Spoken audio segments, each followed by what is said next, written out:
Hello, everybody. Welcome to a new episode of the Dissenter. I'm your host, as always, Ricardo Lopes, and today I'm joined by Dr. Douglas Fry. He is professor and chair in the Department of Peace and Conflict Studies at the University of North Carolina at Greensboro. And today we're going basically to expand a little bit on the topics we covered in our first interview, for which I will be leaving a link in the description box of this one. So, Douglas, welcome to the show. It's a pleasure to everyone. Oh, thank you so much, Ricardo. It's really my pleasure to be here. Yeah. Okay, so is it possible for us to answer the question of how old is war in human evolution? Do we have any clear evidence of that? Yes, I think since last time we talked, there's a bit more to say on that topic. So, I mean, as a sweeping brushstroke, war tends to come in around 10,000 years ago, and this is in large part due to population increase over time and the birth of agriculture, because most war is really developing with agriculture. However, that's not true of all war. There was war before farming, as we archaeologists sometimes say. So different ways to address your question. One is, what is the earliest evidence of war? And the earliest evidence of war still tends to fall within about 10,000 years ago. However, some people have pointed out in a philosophical way, well, the absence of evidence that's older does not prove the evidence of absence. However, there's a rebuttal argument that I've made several times in my writings, including most recently, late 2020, so just about 6 months ago, with my colleagues Patrick Sotoberry and Charlie Keith. And that's that the people who are making this argument about, well, war could go really far back and we just don't have evidence, but the evidence could be there, we haven't found it yet, or that perhaps the evidence has deteriorated. The counter argument that we point out is, well, first of all, there is no evidence, but more importantly, we do see the origins of war repeatedly in different places. And that's important for two reasons. One is we are actually seeing origins of war that tend to be within 10,000 years or so. That's important. But it also shows that there's a pattern to it. And I know we're going to talk a little bit more about the precursors or the driving forces where war does come in. But if you put those two things together, you can really start to answer the idea that war is relatively recent in almost all places around the planet.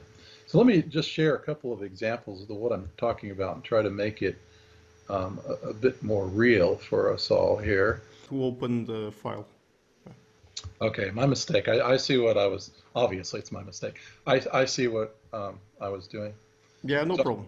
you can edit that out, right? Sure. All that junk. Yeah, I will edit that out, no problem. Okay, so here's just one example that really illustrates what I'm talking about when I say there are sequences of the beginnings of war, the origins of war, many different places, many different times, but generally speaking, very recently, within the last 10,000 years or so.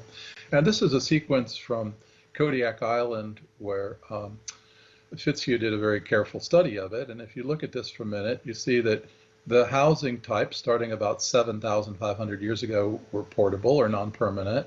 And then things start to change, low importance of trade and warfare minimal, if at all, no evidence of warfare.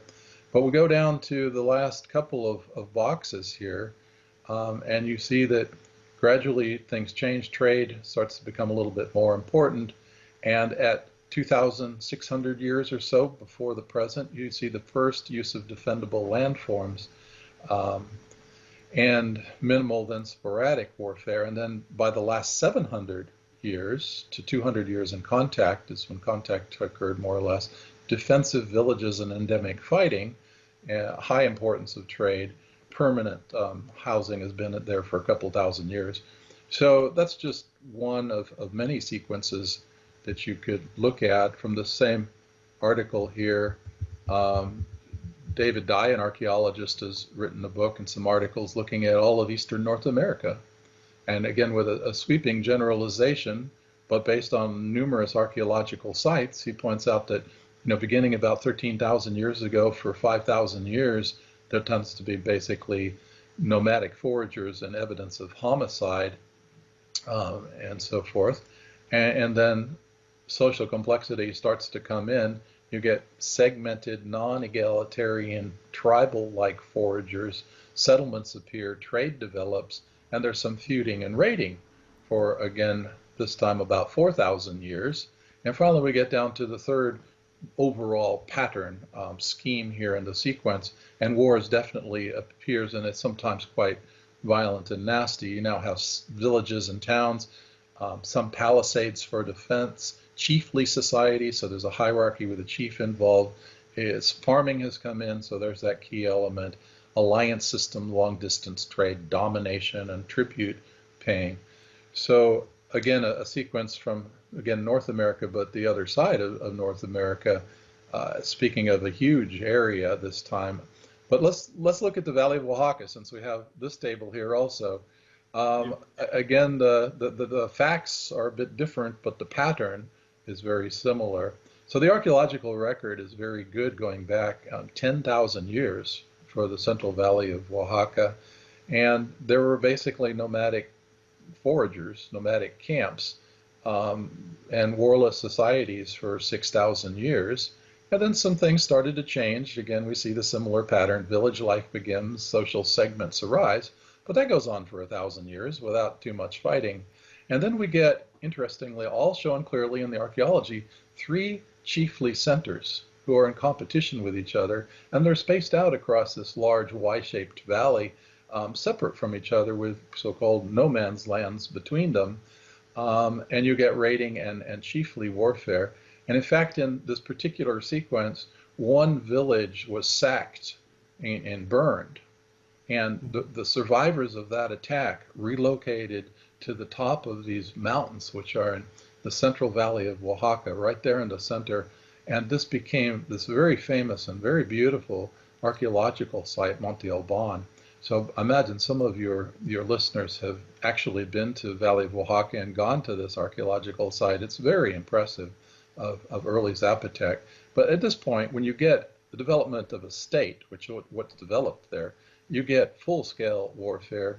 And notice the very last period, military expansion and conquest. The state expands into neighboring areas and starts exacting tribute. So here you have really the development of a civilization, which was, very much class-oriented, the nobility at the very top, a military class, priestly class, then commoners and peasants who are out, basically growing the crops, and some of them being enlisted as soldiers. So again, there's a pattern to these things that we see developing. So if you think about, say, Brian Ferguson, my colleague, calls it war forever backwards, which he's critical of. The first question that comes to my mind is, what would these people be fighting over? And really, would they have the means to be organized as a group to fight another group? And there's been just so much speculation and wild assumptions and types of explanations that are not really tied to the archaeology or to the anthropology or to some sort of theory, that it really makes your head spin after a while. So in this article that we're seeing a page from right here, we end the article by making a few rather simple, basically philosophy of science type of suggestions and comments. And that would be, let's not, for starters, classify researchers as hawks or doves or other such silly labels. Let's instead take the focus off the researchers and let's put it back onto the data and the interpretations of the data that make sense. So this is one thing that we're advocating. Let's go back to the science and do the science a little bit better. Dare I try to share another article here too, because there's 2 that have come out very recently that address your question. If I just click this, you all seeing a headline to an article now? Mm-hmm. Yes. Okay, that's great. For a long time, since the 1960s, when this site, Jebel Sahaba, in the Nile Valley was excavated, it was noted that there was a cemetery with a lot of violence in this cemetery, and this has led many people to conclude this is the oldest evidence of warfare and have dated it at 12 or even 14,000 years ago. Well, this is a brand new, just published a few weeks ago, restudy of all of the skeletal remains in this site, the Jebel Sahaba site. And notice the headline, New Insights on Interpersonal Violence in the Late Pleistocene, based on the Nile Valley Cemetery. So that's maybe the most important finding from this point of view of how old is war. First of all, this site is at least 13.4 thousand years ago old. It might be as old as 17 something thousand years ago. So it is old. And it's right near the Nile, which is interesting as well. We'll come back to that, I think, a little bit later. But as they looked in a very, very precise and careful way at all of the skeletal materials, they found, in fact, a lot of violence. That was already known. They found more violence. They found that some of the people had been injured multiple times. The injuries had healed, so the person survived, but only to have been killed later by additional violence. But the key conclusion that they reach here is that this is not an example of a warfare event where all of these people were killed. It's not the result of a battle or a systematically organized warfare event, has been often assumed or claimed. It's a series of interpersonal exchanges, which they're calling skirmishes and raids and so forth, which is interesting because this sort of would correspond with David Dye's North American middle phase, where you get some settling down and some development of trade and some population increase, an intermediate phase, if you will. However, at Jebel Sahaba, it's occurring early by world standards. So this site has gotten a lot of discussion because it is so old.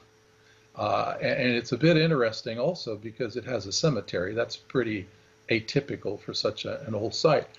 These authors, interestingly, raised the possibility that this could have been a separate cemetery for victims of violent death, for those cultures that draw a distinction between the sort of normal nonviolent death that most people experience, as opposed to, in Spanish, I don't know if you say this in Portuguese, a mal muerte, a bad death, right, due to violence or violent accident or something like this.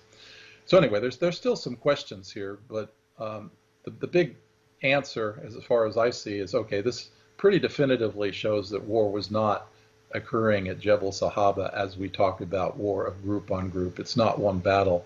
There's a series of individual killings for different reasons, which the authors make a point that at least some of these would have probably been between groups, and I would think probably some of them have been within the group as well. So that's one very interesting new study. I'm going to turn this share screen off for a moment now, and let's just us. Yeah, there we go.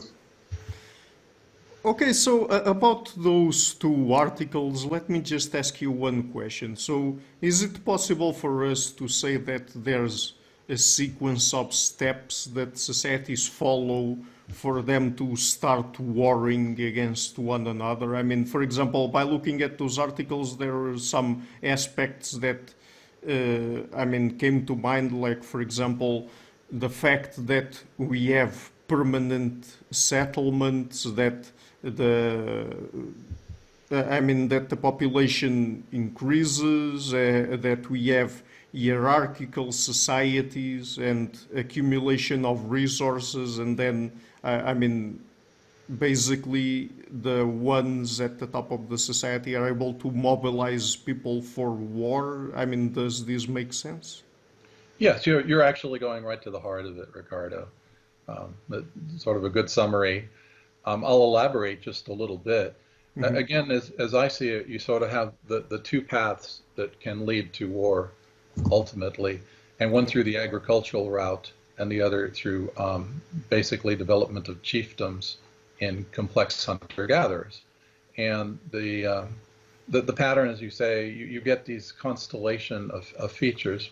And this is actually so well documented in anthropology. With nomadic foragers, let's talk about them for just a minute, because that's sort of the baseline where we're starting from. Make sure everybody's on the same page with those. They're very small groups. They are nomadic, as the name implies, or mobile. They camps regularly, sometimes in a few weeks, sometimes after a couple of months. But when the resources in an area sort of get depleted, they just move. And for the history of humanity, this is how we were living, prior to very recently with the development of other types of social organizations. So we all were hunter-gatherers. And what I've done with my colleague Patrick Sotoberry again, and we published this in the journal Science, it came out in 2013. We looked at these nomadic foragers and we looked at every single case of lethal violence. So we didn't label it as warfare, raiding, skirmishes, homicide, manslaughter, or anything. We just looked at the cases. And what emerged from this study, doing a systematic sample of 21 nomadic forager groups, we determined that most of the violence is interpersonal, for interpersonal reasons. And so this makes a good deal of sense when you think about it. You don't have things to plunder in these societies. There's no point of fighting over territory because everybody's moving around and following the animals or arriving someplace where there's resources for plenty, plant resources or whatever. In any case, they're spread out. They're not defendable. What else would you fight over? One proposal by Pinker and others, they were raiding for women. Well, no, that's not really held up when you look at the actual data. What you find is in nomadic forager society, women and men are very egalitarian for the most part. The women are not just enslaved by the men or under their control. So they have quite a say-so in who they marry and when they divorce. And again, if you look cross-culturally across these types of societies in the studies, the ethnography, I'm not just saying things off the top of my head. This is documented time and time again, how easy it is for women in these societies to just decide they want to go off with another man. And most of the time this is worked out in some way between the parties involved, or sometimes with the band and relatives getting involved and so forth, and nobody gets killed. But sometimes, rarely, somebody gets killed over this. So this is, again, an interpersonal conflict where, say, a man's wife just disappears and all of a sudden he realizes that guy that was camped with us for a few days is gone also, and off they've gone. So he says to his cousin or his brother or his father, "Come with me, I want to get my wife back." And they go off, they get into an argument, and the next thing you know, somebody's dead, whether it's the man who went off with the woman or whether it's the husband or what have you. Again, this is ethnographically described, which is where I'm getting this. So this whole picture, which has been presented by some scholars, usually non-anthropologists, you have economists, you have economists such as Sam Bowles proposing that the groups are distinct and you get one group fighting over another group. Well, if you actually look at the data as to how the demography and the social organization is for nomadic foragers, it's nonsense from the get-go. It just doesn't work that way. So in any case, what you do see, and what we found in the article that came out in Science, is that most of the conflicts are interpersonal. A few more could be familial types of feuds or back and forth, but not so many. And very few of them actually would meet a definition of warfare. And then there's one other interesting caveat, where we found most of the examples of so-called warfare, meaning group-on-group violence and deaths and so forth. It was against East African herders, and amongst the herders and the foragers. And if you think about the ancient past, we didn't have cattle herders back in the Pleistocene. So this is obviously a change of conditions that's relatively recent. For our ethnographic sample of foragers, that constituted the examples of warfare. And I'm talking, about, again, real recent history here. So that's the first point to get at your question. This is a lifestyle that is documented archaeologically with the lack of war, is documented ethnographically by looking at a lot of forager groups that are nomadic, and then you get huge changes when either these groups complexify and become complex foragers. We got to talk about that. Or when there's another path taken and they settle down, population increases, and they start up agriculture, and they get hierarchy. So again, with both these possible paths towards warfare, you get those same types of patterns. Now, should I just go ahead and talk a little bit about complex hunter-gatherers? Because I think that's just the intriguing part. Yeah, maybe it's better to introduce the topic now. Yeah. Yes.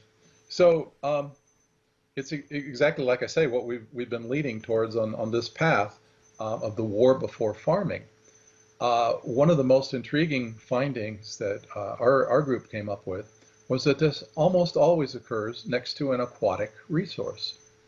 That's something new. That's been sort of off the radar of most folks. So I'm talking about marine resources or near a lake or a river and so on and so forth. So why is that important, basically? It's because you were moving around over the landscape as nomadic foragers, but now you're allowed to settle down. And when you settle down, you can use those resources. So you don't have to move. The resources are right there at the shore of the lake or the river bank or whatever. It allows you enough resources so that the population can increase, so you can stay settled down. You may even dry salmon, for instance, in your rafters once you've built lodges and so forth. And then once you have settlements, you start accumulating goods and leaders develop. This just seems to be what happens. Some people start dominating others, controlling more goods, more food resources, etc. And you get nasty things occurring, from a political point of view, such as slavery coming in some of these societies. So again, there's a pattern to this. And let me try to share the screen. Come back to this article that I did with Charlie Keith and Patrick Soderberry, the one that's online via Cambridge. Okay, so this is basically some of the characteristics we looked at. For on the one hand, a group of mobile, egalitarian, or simple nomadic foragers, as compared to the complex foragers, which here in this table is labeled settled non-egalitarian. And the first thing to notice, we're looking at the population density, the settlement, whether there's settled down or not in villages, or if they're still mobile, social class by two different variables, ranking, leadership, political development. Here's the slavery variable, and then reliance on fishing. And we'll get to the aggression a little bit later. So we basically have these two different types of societies, but rather than classify them this versus that for this procedure, we just did basic correlations across the different variables. And if we go to the far right, because I was mentioning aquatic resources, that's number 14, the final column on the right, reliance on fishing. You'll see where it's significant, there's these little asterisks, and the more asterisks, the more significant it is. So notice that there's a very significant relationship if you look at settlement or settlement dichotomized, either one, and reliance on fishing. So that means they're settled down. They're no longer nomadic, they're settled. And there's slight correlations here to group size at the band level. It's positive, meaning the group size has gone up at the band or village level. And the next one is negative, and it should be negative because this is something else. This is the largest aggregation of groups coming together. And now they're settled, so they don't come together. This is something nomadic groups do. And let's just jump down a couple to point number 8, which is one of the measures of social class by a man named Binford. That's highly significant. So these groups are settled down, they're relying on fishing, and there's a very developed class system. And the next one's another measure by Murdoch of social class. That's significant, but not quite as much so. And then ranking, very significant. And two other leadership, political development, also significant at the 0.05 level. And finally, we get down to slavery, and again, off the chart significant, which is also noteworthy. This is relatively small sample size, so to find significance of this level really implies that something real is going on there. And I like to call this the complexity complex, right? Yes. Little play on the words. This type of thing has been known to anthropologists and within anthropology literally for decades based on people reading the literature and understanding this. But to my best knowledge, this is the first time where you actually have somebody collecting the quantitative data and being able to show this statistically and say, look, this is our sample. We've got the complex societies, we've got the nomadic foragers societies, there's huge differences here. There's patterns in the complexity. So it's sort of like, well, you knew this was going on, and now here's really the data. So let's turn to the key question of warfare and aggression and so forth. This is really an intriguing finding for me. We basically split the types of aggression into 4 possibilities. You can have one person killing one person, that's 1 to 1. You can have more than one person killing one person, that's greater than 1 to 1 in this little table that you're seeing here. And then, of course, you get a group killing a group, so more than one person killing more than one person. That's not always war, but that could be war, certainly. I think we could all agree to that. And the final one is not really occurring very often, but it's where you have one individual killing more than one individual. One individual killing more than one, that's the column on the far right. You get sort of interesting cases there, like an adult killing 2 children. We could talk about this from an evolutionary point of view, or you just get some incidents, but that's not common. In any case, look where the significance levels are in this whole table. Again, look for the asterisks, and the more asterisks, the more significant. And what you'll notice, I think, right away is that they are in the category more than one, killing more than one. So what does this really mean? Let's just look at it, walk through it a little bit. The population density has gone up. That's something that happens with the complexity complex, more killing. Settlement, the first measure, no, but when you dichotomize, well, we went blue for some reason, why not? Okay, we're blue. Settlement, dichotomized, it comes out. Group size, again, more people living in settled communities than in the nomadic bands, highly significant there. All under this column of more than one people killing more than one people. And then some lesser significances for the other markers of complexity, slavery, for instance. Some of them are non-significant. Social class, for both measures of Binford and Murdoch, are significant. Again, the group size aggregation is a negative correlation. And again, that makes sense just the way this is defined in the article. So, wow. What does this mean? Homicides tend not to be increasing. One-on-one killings tend not to be increasing when you get complexity. But when you get complexity, you do see more group-on-group killings. And again, it's a small sample size. Probably a larger sample size would reflect some of these even stronger. But it's I think, really shows us that if you're looking for the origins of war in this path that's war before farming, agriculture is not involved. The first point is this is going to occur almost certainly in an aquatic setting, by the sea, by a river with salmon runs, where you're able to do whaling or sealing. Up north there in Kodiak Island, they developed a capacity to, start harvesting, put it in quotes, harvesting marine mammals. All of a sudden, buku food, etc., and other changes. At Jebel Sahaba, they're along the Nile. That's a very arid region for the most part, but aquatic resources from the Nile apparently were worth skirmishing over. And according to that article I showed earlier, these folks were semi-sedentary, meaning that they were in this transition zone, it appears, between nomadic and not warring and moving towards sedentism, hierarchy, those features that contribute to war, population increase. So perhaps they were somewhere in the transition zone. And there's another relatively old site that also makes a similar point, where there was a series of probably a massacre, although that's debated with the word massacre. In any case, there were various bodies that seemed to show evidence of violent death right on the shores of where Lake Turkana was back 10,000 years ago. And some people interpret that as war, and others are more skeptical of the way the archaeology has been interpreted. But let's assume for a minute that implies one group sweeping through and killing a bunch of people in the other group. Well, voila, it's on the shore of a lake. It was all of a sudden a valuable marsh area.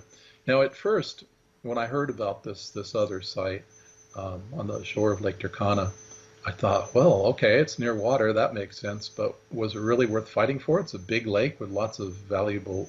Well, I went to a presentation in the UK, and the archaeologist, one of them who worked on this, showed us literal pictures of Lake Turkana now and explained that it was similar back in the day.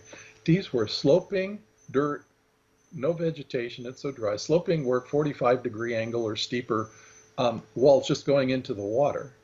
And the difference where they found this archaeological site with the dead bodies, it was relatively flat and a marsh area. And they found evidence that there would have been bountiful fish, there would have been turtles that could have been hunted, waterfowl would come and land there because of the resources. In other words, it was absolutely aquatically rich with food and presumably, therefore, worth fighting over. So here's again another part of the picture here. You sometimes get these resources that are very localized, even though they're aquatic. If we zoom through time and space and go back to Kodiak Island, for instance, the archaeologist there, Fitzhugh, talks about how the most desirable camps were at the mouths of streams, because there you had fresh water and you also had potential for more resources, perhaps salmon or other fish that were migrating up the stream. So very interesting set of variables, I guess would sum it up, that can lead human groups towards warfare, whether it's before farming, and it tends to be aquatic, or whether it's after agriculture comes in, and then of course we know that scenario pretty well. But common elements are, you get a population increase. So there are more people generally. That's the first basis. But then if there's a resource or agriculture, you can settle down. And once you settle down, it's almost like your fate is sealed. Eventually war probably will. It doesn't always, but eventually war may well materialize as you get social hierarchies coming in and some people controlling others, and then resources worth fighting over coming into it, and more people mean more stress on the local environment, and it's a whole cascading set of complexity factors, of which warfare tends to be one of them. So, you see these sequences. I didn't mention one from the Northwest by an archaeologist, Mashner, but he very clearly says this. I'll just, I prepared a little bit for you here. So it's a short quote, but I think it comes right to the heart of it. So again, we're talking the American Northwest coast, a particular cultural group. There's an archaeological record that goes back 5,500 years. Mashner first says for about 2,000 years, there's not really much evidence of violence, and that evidence of violence is minor, and the people recovered from the wounds, and he suggests that perhaps it was fighting over women or other sorts of fights, contests, and skirmishes. People were not getting killed. Then he says, and this is a quote, "The first large villages appear. Status differences become apparent. The heavy emphasis on marine resources develop, and warfare becomes visible in the archaeological record." And so that's, again, it's like the same story repeating, where different elements come into play to lead us to warfare, not in an absolute sense, but in a probabilistic sense of it becomes more and more likely in different circumstances. So if you turn this argument backwards or on its head, one of the challenges that I continually raise for people who think that war goes forever backwards, again in Brian Ferguson's use of that phrase, is, well, what would your theoretical model be? Evidence-based model that would predict that groups of very spread out with a low population density of nomadic foragers, what would cause them to war? And there's been an interesting book that came out a couple of years ago called Emergent Warfare, and the authors Kim and Kissel make the point that, well, humans, we have the human mind to cognition that allows us to war, and that's clearly true. And they say that our brain has not changed really substantially over the last umpteen millennia, so therefore war in the past certainly would have been possible. And I agree with all of that. It would have been possible in terms of our human capacities. However, the real question is, did it occur? And to my thinking, the key precursor variables for why there would have been war going back many millennia into the Pleistocene are simply absent. So I mean, a little tongue-in-cheek, I say, well, right now, clearly humans have the capacity to use mobile phones. And if you look around the planet, humans everywhere are using mobile phones. So it makes no sense, of course, to say, well, therefore there would have been mobile phones in the Pleistocene. There's a few other variables here to take into consideration. And by those in terms of warfare, I mean, what was the social organization? What was the population density? What would the reasons have been? What would the theory we would develop to actually predict that very sparsely populated nomadic foragers wouldn't be engaging in warfare? And that's basically been absent in this whole discussion. There's not really any theoretical model that predicts it. So we'll loop back to where I started when I say, those say absence of evidence is not evidence of absence.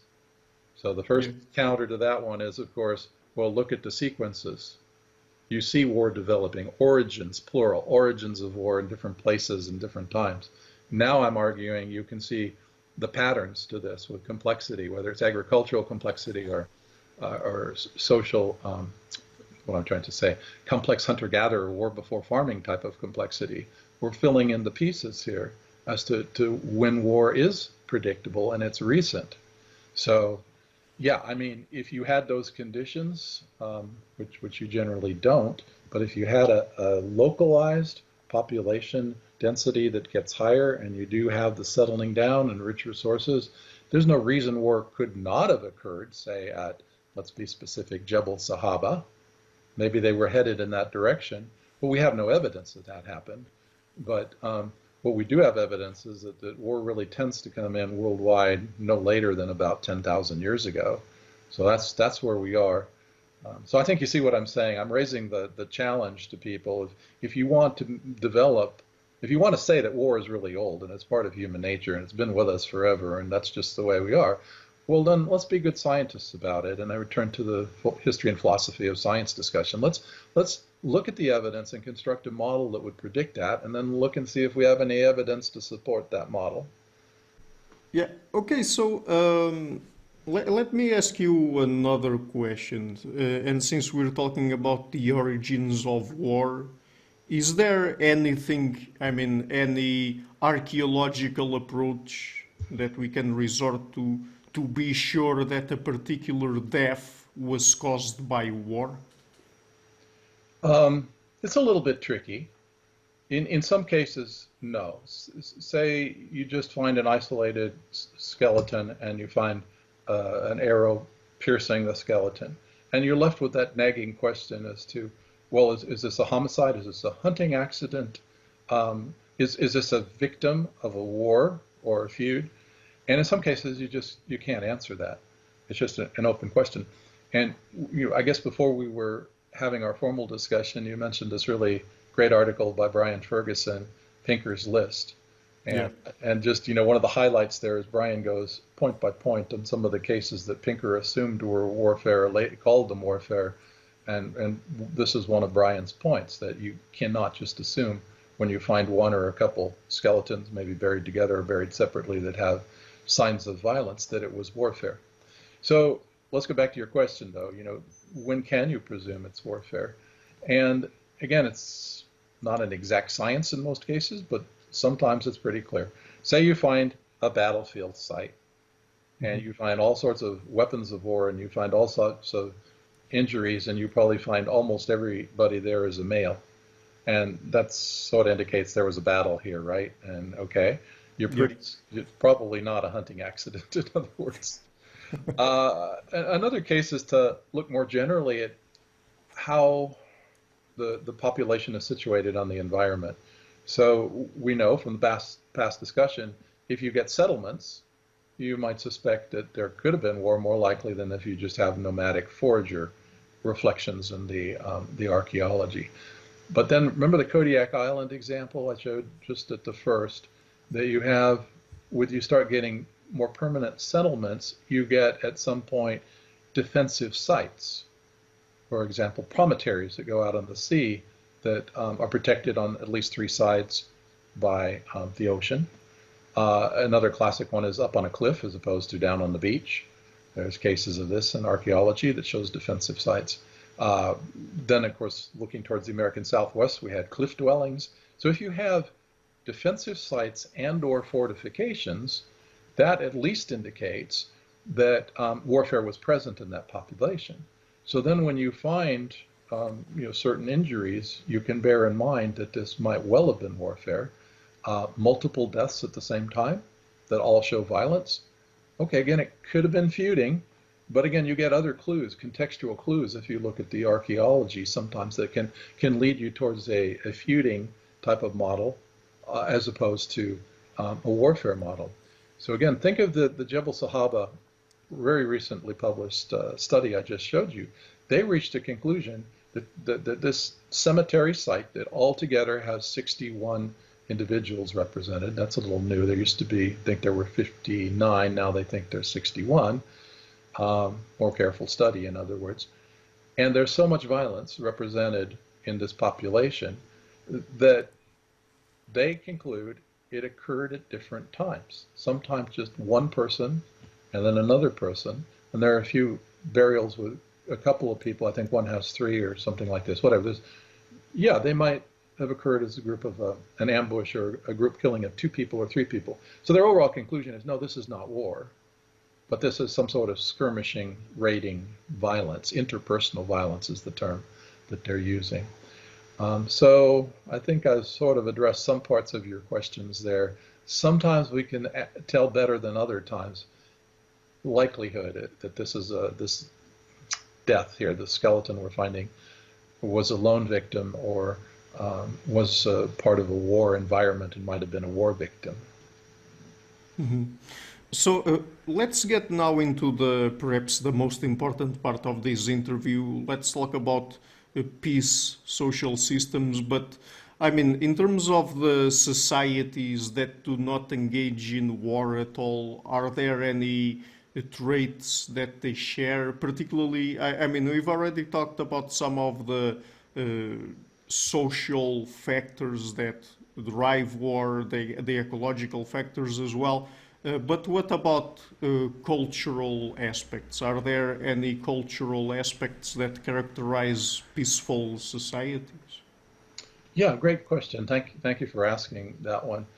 So as you might expect, as again, sort of a generality, you find that there are a lot of cases of nomadic foragers where there's no evidence of them having a warlike past or engaging in warfare. It's not absolute. There's been all sorts of historical changes recently, and I suspect that some groups that really did not engage in warfare previously now have been sort of, due to European expansion around the globe, the arrival of colonialism and so on and so forth. There's plenty of evidence that this actually has augmented aggression and caused some groups to engage in more violence recently than the past. So as a group, you tend to find peaceful societies at the nomadic forager stage, and you have many great examples of really peaceful societies. Palayan from India, for instance, very peaceful. The central Malaysian nomadic foraging groups, by that I mean Semai, they've somewhat settled down, but Batek, studied by the Endicott's, so nonviolent, nobody remembers of a killing in living history. The anthropologists didn't find any cases of this and so forth. And just everybody is going about daily life without hitting, struggling, wrestling, etc. So it's a matter of degree with peaceful societies. You get some that are extremely peaceful, others a bit less so. I like to see it as a continuum. You got sort of an average amount of some physical aggression, and you end up with some groups who are sort of off at the other extreme, pretty violent places. So I don't mean to imply that all peaceful societies are at the nomadic forager stage. That's not true either. You do find cases of horticulturalists or really any type of social organization that don't engage in warfare and haven't done so for a long time. So let's turn the focus, for instance, to Costa Rica, who basically abolished their military right after World War II as a statement, we're not going to engage in warfare. And if you look around the planet at the national level, you'll find that there's 20-some, probably, I think close to 30, I don't know the exact number, it's been a while since I read this study, that just don't have military whatsoever. So clearly, we tend to think in our, at least I thought in my Western mind, as an American, well, every nation has a military, every nation would go to war. until I started looking more at the facts of this. So there are nations that just don't do that. They don't put their money and their resources into having a military. Therefore, they're not inclined to war. Therefore, many of them have not been involved in a war for a very long time. And let's turn to the Nordic folks, because this is a transition, in fact, right away towards peace systems. One of the peace systems we looked at are the 5 Nordic countries. And little known fact, Sweden, Iceland, Finland, Norway, Denmark, there's not been any wars amongst them for over 200 years. Mm-hmm. Wow, that's impressive. 5 nations, neighbors in a region, have not warred with each other for over 200 years. So it's not just nomadic foragers that can go a very long time or be non-warring. You can find that at the nation state level. And like I said, that's a nice transition, I think, over to the peace systems research. I'm sure we'll talk about that some. Mm-hmm. So, but are there things that characterize peace systems at different levels of social complexity? I mean, can we find the same elements in foraging nomadic societies and in modern industrialized societies? Well, let me actually answer a question you didn't ask yet. I think it's a good place to start, and that Okay. would be to define what a peace system is in our Mm-hmm. thinking. Then I'll segue right into your question. Okay. So, for our research group, we're calling a peace system a cluster of neighboring societies that don't make war with each other. And depending on the case, some of these clusters of neighboring societies that don't make war with each other also do not make war, period. And in other cases, they do make war outside the system, but they're non-warring within the peace system. And these systems, I think this comes to your question, are represented across different types of social organization. So this is a bit different from the approach taken by political scientists, who tend to, not exclusively, but with a strong emphasis, focus on the nation state or an international system of nation states and so forth. As an anthropologist, I tend to think in terms of social systems and social organization more so than just simply nation states. So with that in mind, we looked at nomadic foragers, we looked at some tribal groups, we looked at nation states, we looked at even the regional system when it came to the European Union as clusters of neighboring societies that don't make war with each other. So I know that the key element of here are there's some similarities and or correspondences. Yes, there absolutely are patterns, and that's what our research shows.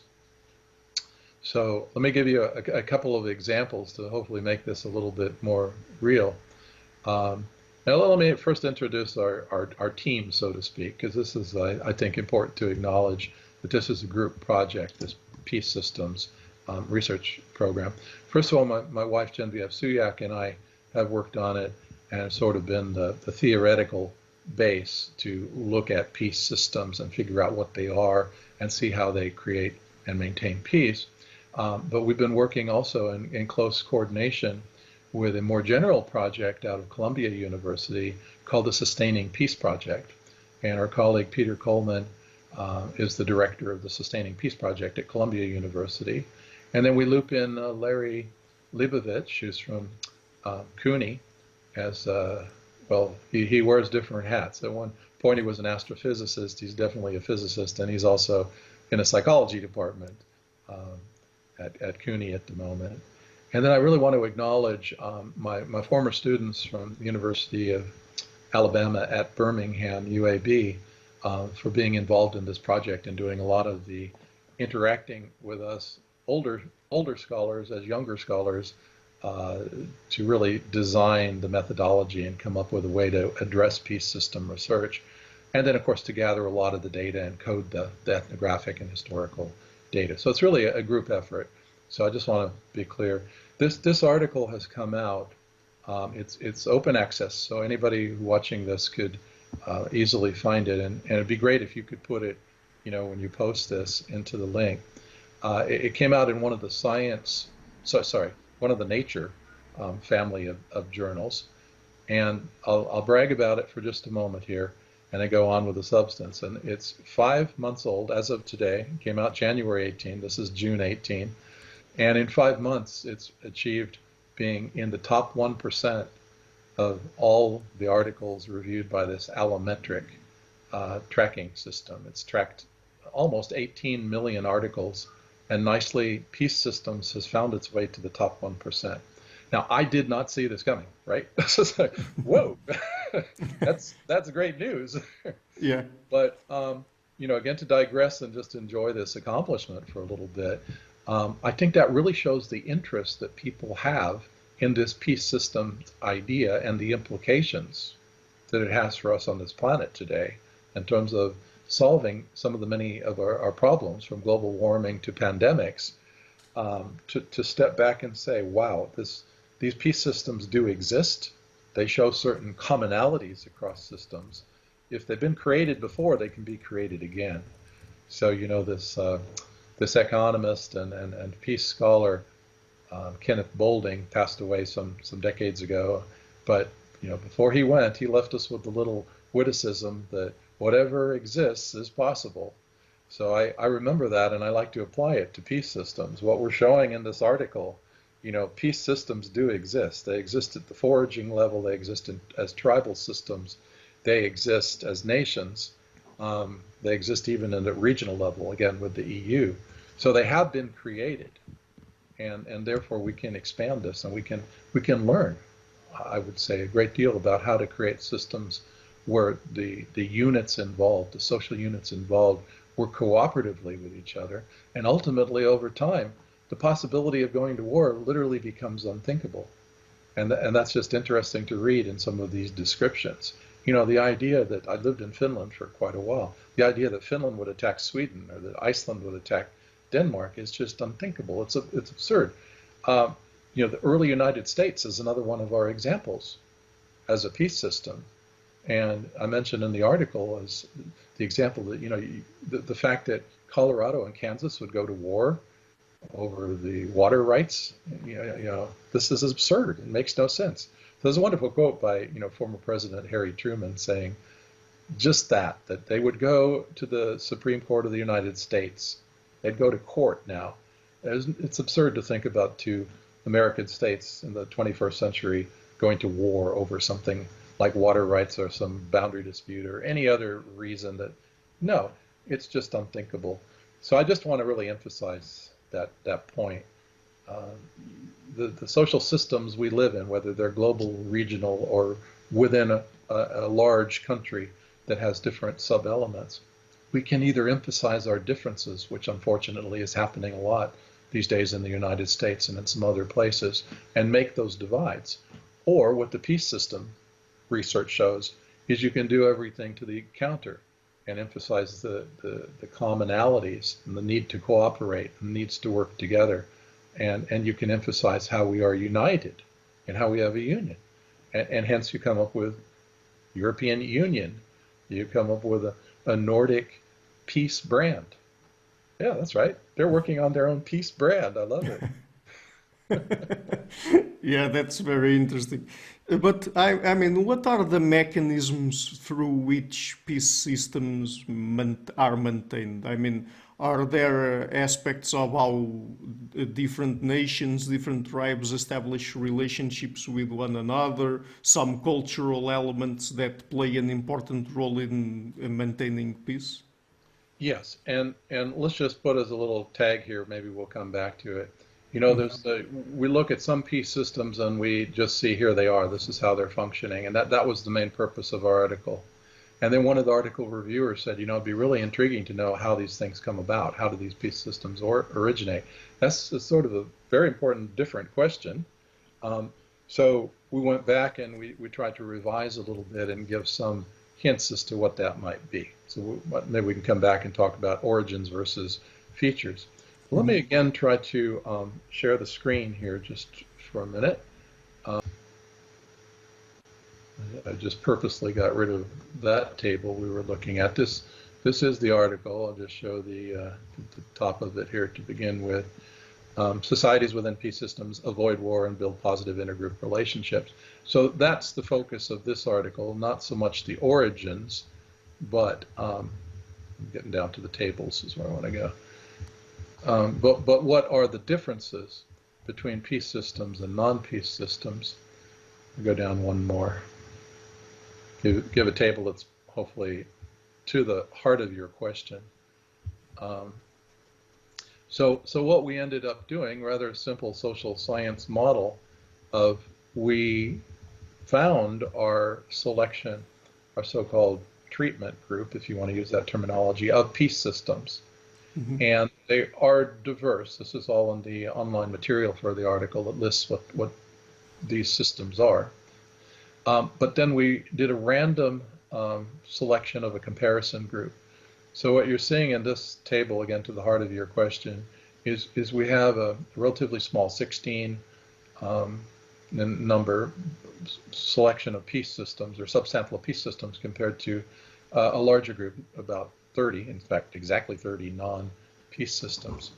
And based on the literature, social science, hypotheses, and the descriptions of some of the existing peace systems, we came up with a list of hypotheses as to what might be important for peace systems. Overarching identity. So that there's just not the individual, I am a Finn, but also that, yeah, I'm a Finn, but I'm also part of this Nordic identity, right? Yeah. And you're a European, so maybe you have very personal experience with this one. I'm outsider, the anthropologist observing Europe, but it's my understanding that you're still Portuguese, but you also have some sense, I would wager, that you're now European. Mm-hmm.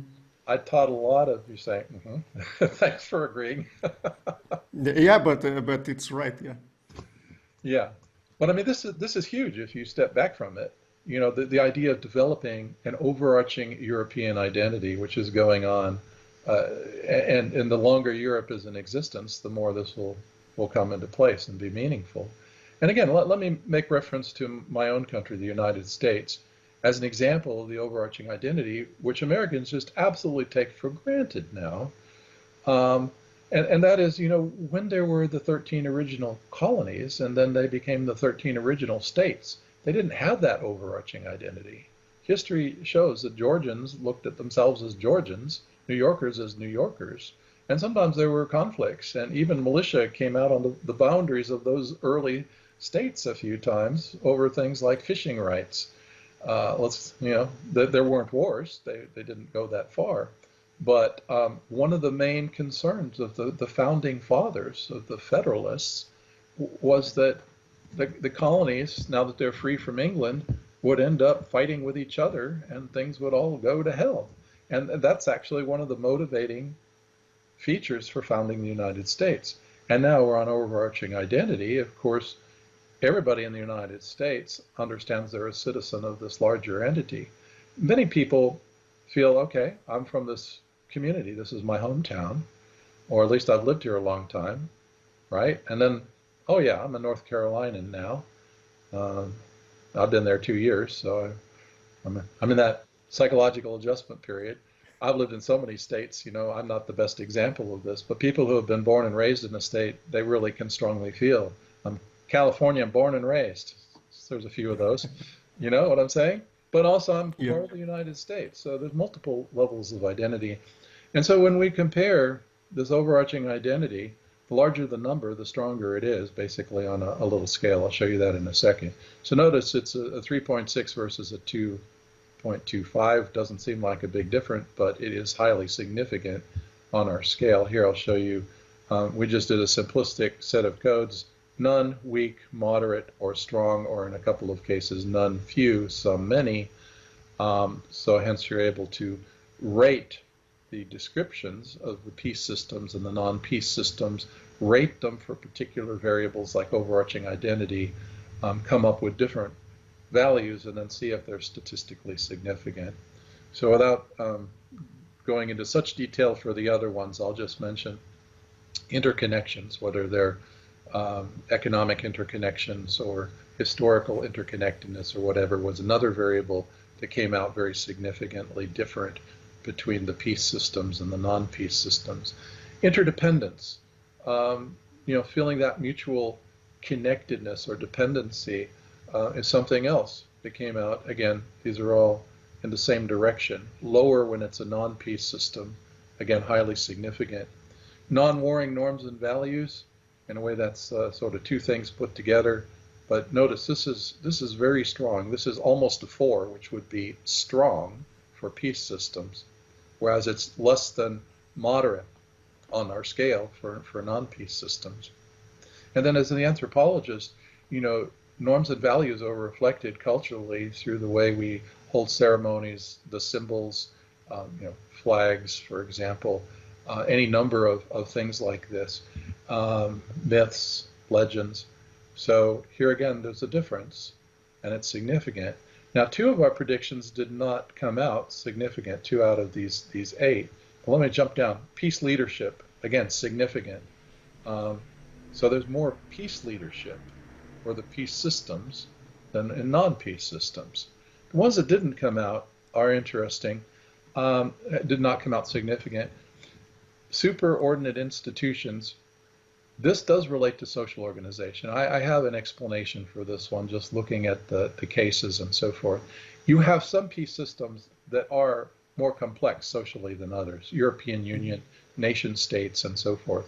And in those, when you get a union, you tend to get these superordinate institutions much more often than when you look at nomadic forager bands or tribes even.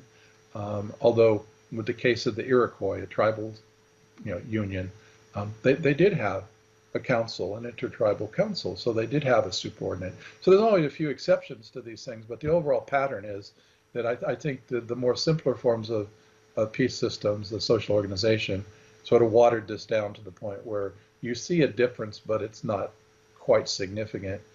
And conflict management is another one. And here, my sort of thinking on this one is that, as you notice, not a strong trend, but sort of a trend going in the direction. I think the problem there is the data source, actually compounded with small sample, that conflict management is just not so well described in many of these cases. So this is what we have in any case.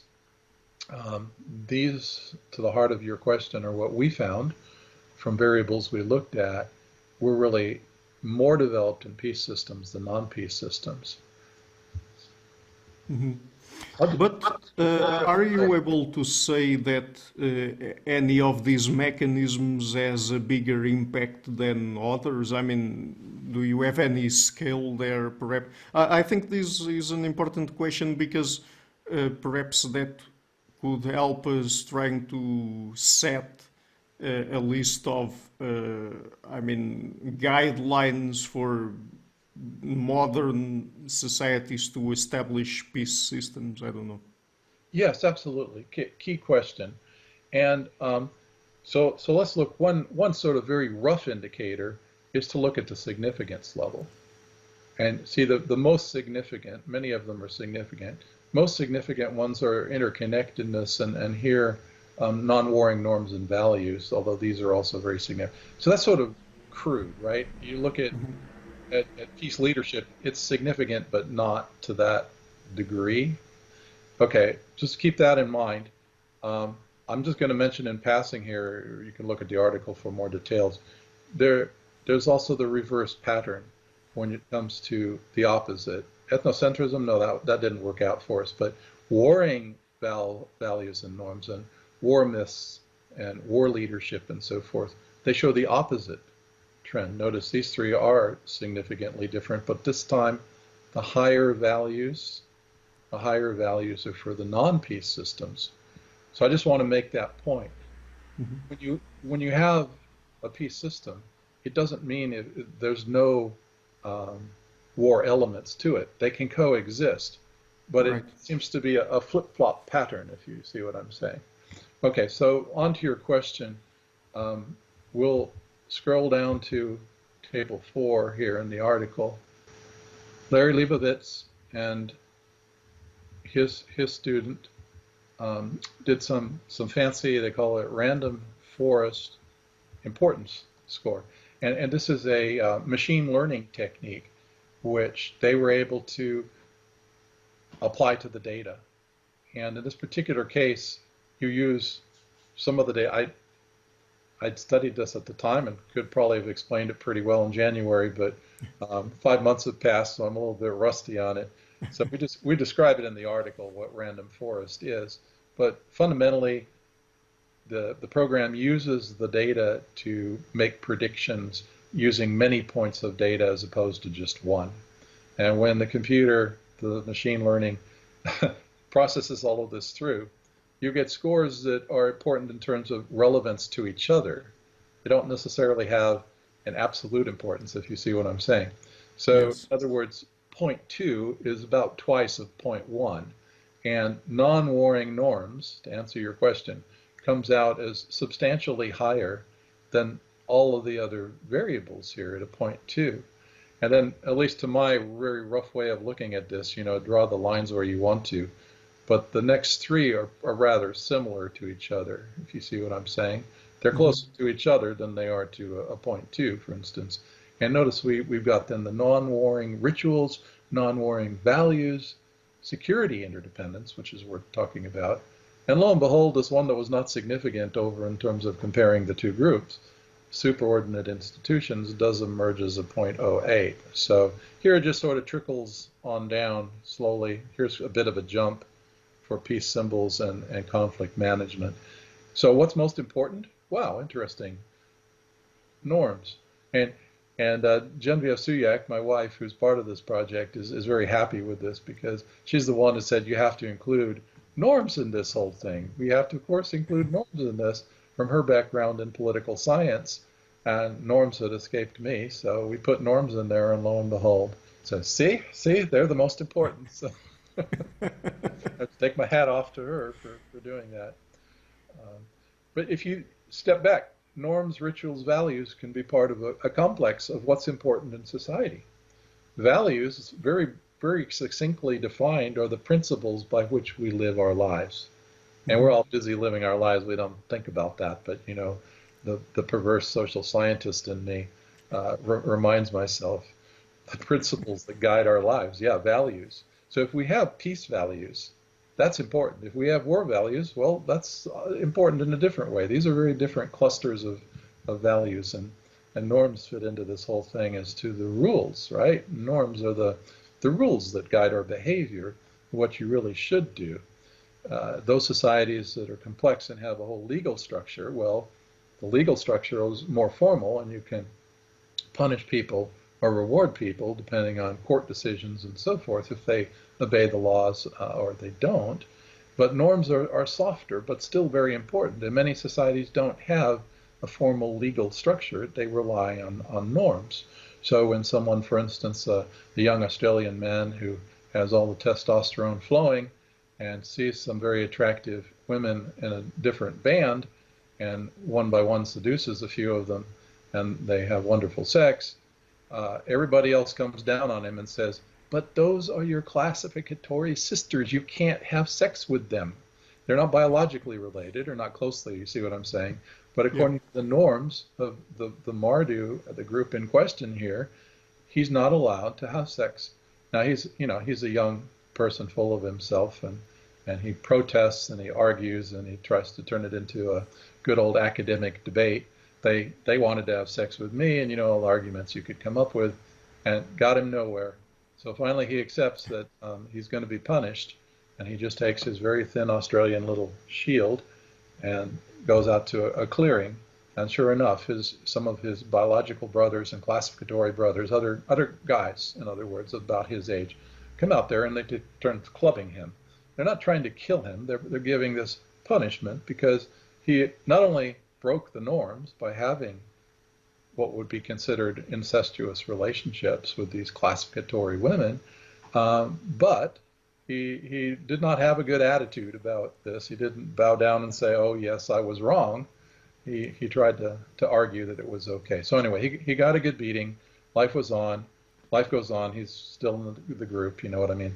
A learning lesson, right? So this is the implication. of norm enforcement in one cultural example. So this is really important, we found, in terms of maintaining peace systems, that people hold those norms and hold those values. And I guess we could say, you know, applying the same type of reasoning, I mentioned the absurdity of going to war within the system once time has passed and it is so strongly ingrained that it just becomes unthinkable or absurd or not possible.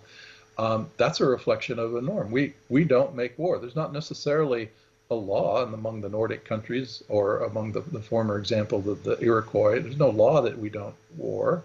It's just that, no, that would be against the rules. We don't do that anymore. That's a norm. Mm-hmm. But do we know if these mechanisms, and particularly the social norms, are culturally developed, or are they a response to the sort of social, economic, ecological conditions people live in? I mean, because I was trying to understand if it would be feasible to, to suggest to different societies, different nations to apply these new norms and then they would lead to peace systems, or if we would have to change the sort of conditions that these societies live in for these social norms to arise. Yeah, I mean, key questions there, absolutely. Let me address that one. Like I said at the beginning, we weren't really trying to look at the origins of peace systems, Okay. although we should, and that's probably where we'll go real soon. With future research. But when asked that question by the reviewer, it did cause us some discussion and reflection about what do the cases that we know the history of have in common. And let me just mention a few of those. Again, these are all at the online material telling what cases we had for peace systems. Some of our cases were historical, some of them were anthropological. And for example, historical cases involve Italy and the formation of Italy, where there had been separate kingdoms or city-states who then came together to form that nation, and then the overarching identity evolved and the interconnectedness and the trade and some peace leadership, some war leadership in that case. So that's one example. United States, as I already mentioned, was again a historical example where we can see the basis of that through history. European Union, very clear history. The Union, one of the primary motivation for forming a united Europe was to prevent future wars on the continent. And this occurred right after the catastrophe of World War II that involved, large parts of the continent. So, okay, Switzerland, another case. The cantons were independent for 8,000 years or so, give or take. Many wars amongst them and different alliances being formed and broken. There's various distinctions there. There's different languages involved. In Switzerland, of course, we know Italian, Spanish, German, different religious groups, Protestants, other cantons were Catholic. And so there was many divisions, and like I say, but what was the unifying force that ultimately brought them together? And this was an outside threat, the Austrian-Hungarian Empire becoming very strong and fearing that there was this external threat. I looked very interestingly at a book about the United States in early history, and it's called Peace Pact. And Hendrickson, as the author, we cite it, makes a similar case for the early forming of the United States. Why unify? One great quote that we put in the article, well, think about Georgia. Georgia has on the south the Spanish, a foreign body, to the east, the wild Native Americans on the border. And why would they not be eager to be part of a larger union for a common defense? So in the early states, as I mentioned earlier, there was one concern that the states would start fighting with each other, and that would not be good. There was another concern that Britain or other European powers might then want to take them over, Britain again, or some new power come in and recolonize them. So that was not a good scenario. So they felt that they needed to come together in part. This was a motivator, an external threat on the periphery. So all these examples, Italy felt an external threat. That was part of the motivation. Switzerland felt the external threat. The United States felt the external threat when we unified. The Iroquois is an example I've just touched upon, but guess what? They also, combination of reasons, nothing is, just one unicausal, but war was hell for them. They were fighting these 5 groups that became the Iroquois Confederacy. They were fighting with each other, but they were also fearing the Huron to the north and other groups on other sides.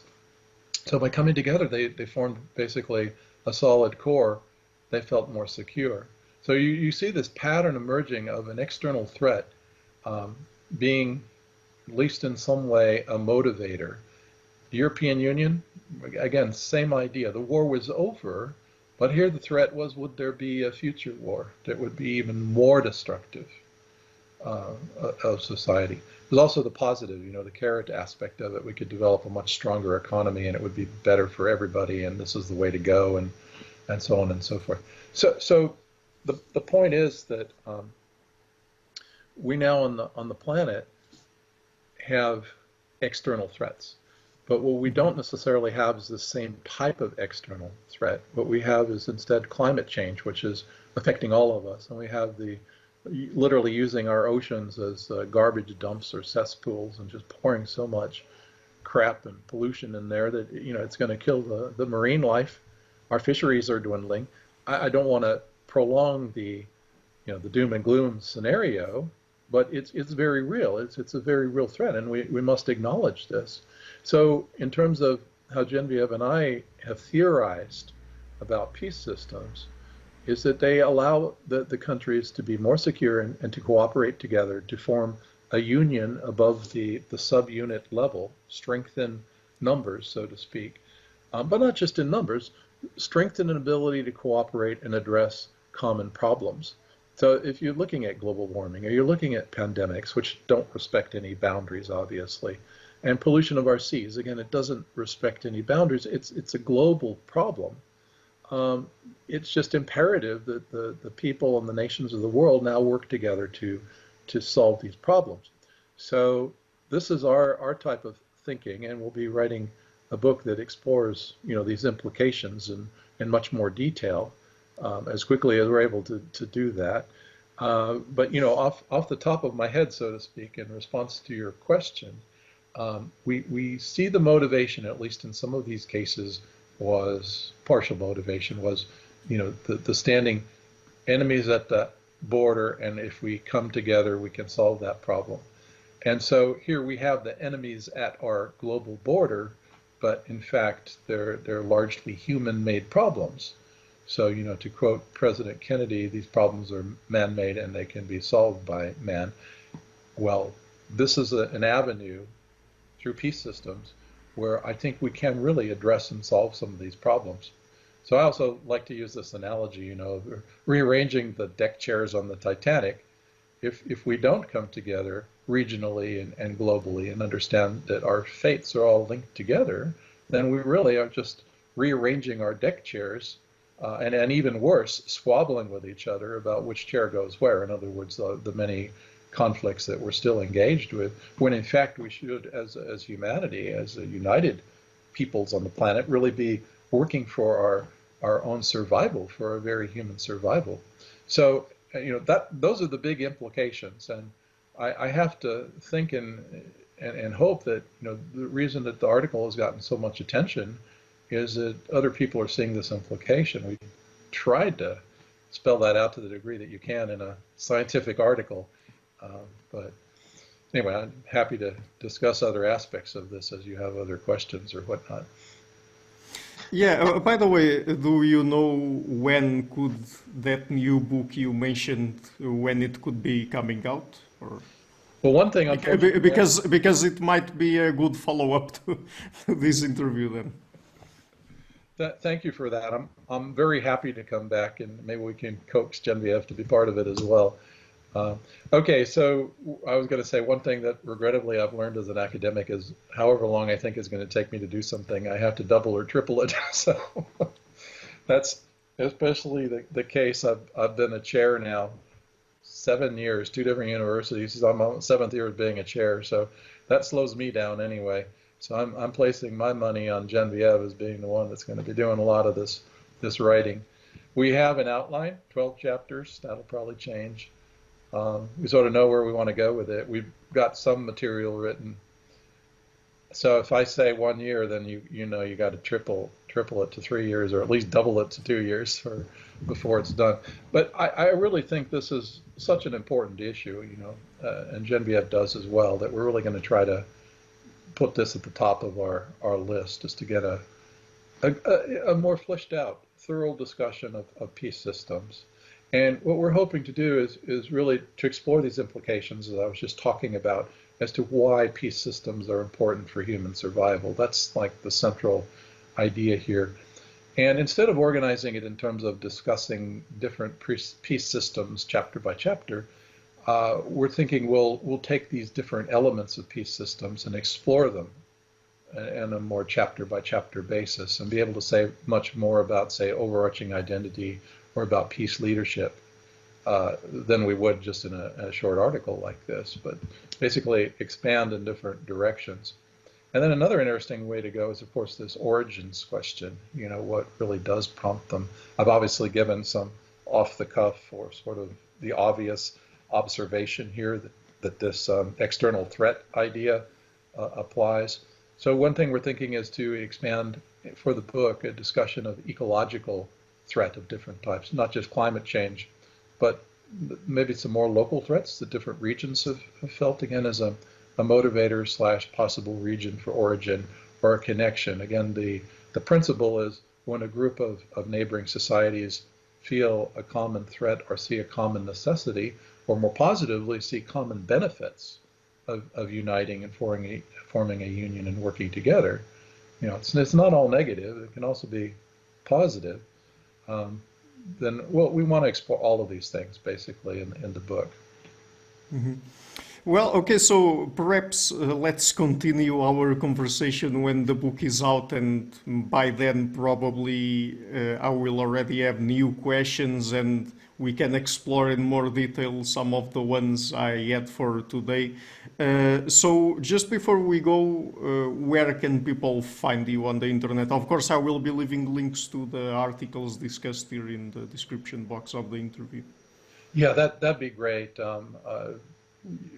Where can you find us? Right now, as you might see from this beautiful rock wall, I'm talking to you from southwestern France in the Dordogne, where Genevieve and I are visiting her mother for the summer. But my email is dp as in Peter, dpfry, F-R-Y, at uncg.edu. And that's University of North Carolina at Greensboro. As I mentioned, I'm saddled by being the chair at the moment. Genevieve is an associate professor there as well. We are in the Department of Peace and Conflict Studies. Genevieve is a philosopher by training and has spent her career working in peace and conflict studies. And I'm an anthropologist, as you no doubt gather, who ended up in peace and conflict studies. I think it's Pinker that is probably making an allusion to me and probably a few others when he coined the term peace anthropologists or anthropologists of peace. And at first I was a little bit miffed because he didn't say who he was talking about. And I must say he was sort of doing it, talking down his nose and poo-pooing these silly group of anthropologists of peace. Later he did mention Margaret Mead. I don't think we'd ever call her an anthropologist of peace, but of course I respect her work, and that's long gone. So I was thinking, well, as an anthropologist who's been working on peace for a long time, there's just not that many of us that do this. I was just thinking you could have mentioned a name or two or three or four or five. So then I thought about it. I thought, actually, I like this label. I like to be an anthropologist of peace. So here I am. Well, I mean, it's interesting because when I think of your work, I tend to think about you as an anthropologist of war. So. Well, Brian Ferguson is the anthropologist of war, so I hope you could get him on your show as well. He's also, Brian and I are of the same generation, and we found out rather recently from discussing this and hearing each other's interviews in other contexts that we both sort of got into this business due to the Vietnam War, and seeing the dead bodies on the TV, and for me at least, raising the question, are humans innately violent? Is this why we're always warring? The United States government learned a lesson after Vietnam. They don't put the dead bodies on the TV anymore, and the amount of war protest has gone way, way down. Wow. Okay, that's something else to think about, but a little off the track. Yeah. Okay. So, it's always a great pleasure to have you on, Douglas. Thank you a lot for your time, and hopefully, we will be back here in 2 years. Let's see, to talk about the Let's new try for book. one, but two's probably more realistic. It's a real Uh, pleasure, Ricardo. Thank you so much. It's always great to talk with you. Hi guys, thank you for watching the interview until the end. Please do not forget to support the show. It's thanks to people like you that it keeps running. So you have links in the description box to Patreon and PayPal. For even just $1 per month, you can support the show and get access to all the goodies I have for you in Patreon. And you also have links to PayPal, of course. Otherwise, and if you like what I'm doing, please share the interview, leave a like, and hit the subscription button. This show is brought to you by Enlights, learning and development done differently. Check their website at enlights.com.